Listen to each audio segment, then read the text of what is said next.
and we're talking about the financial signs of the end times.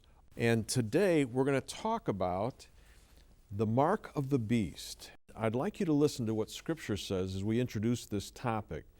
The Antichrist, and especially the false prophet in Revelation, it's said about them, he also forced everyone, small and great, rich and poor, free and slave, to receive a mark on his right hand or forehead, so that no one could buy or sell unless he had that mark. Now, what we're going to talk about today is the technology available right now that could fulfill this prophecy if the Antichrist and the false prophet came on the scene? And David, your answer is yes, and you have some mind-blowing information in your chapter on this. Talk about the new technology.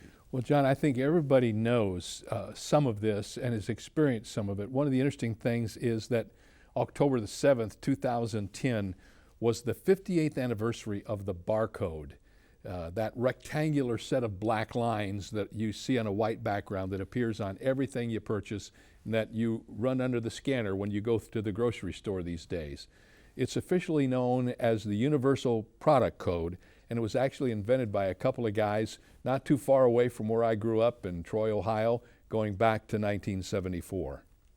And it's just one of the illustrations of the way that products and people can be marked. In fact, the RFID, which is the radio frequency identification, is becoming even more widespread.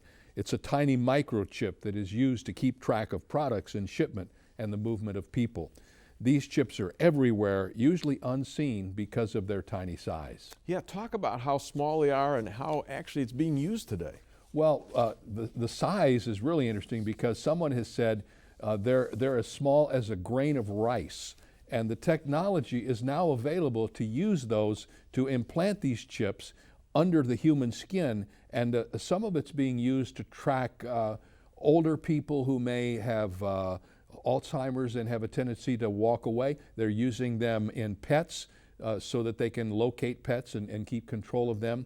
And it's also used for emergency workers and soldiers and others to make identification possible as a last resort. In fact, David, in 2004, the FDA actually approved the rice grain-sized RFID microchip for implanting under the skin of humans to provide personal information in emergency situations.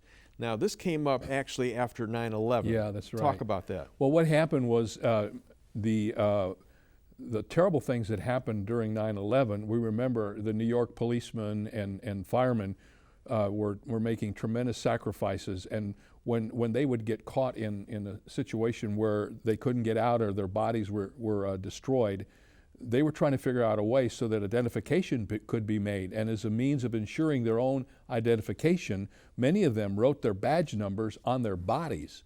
And an enterprising American company came along and saw that and realized there was a need for some sort of positive identification, and they came up with this system. Yeah, and so it has been there so that if situations like that happen again, you can identify people, but it's even gone beyond that. And you know what, John, one of the things that's interesting to me is I don't think most of us realize how much information they can store on that little grain. I mean, they can store your entire financial history.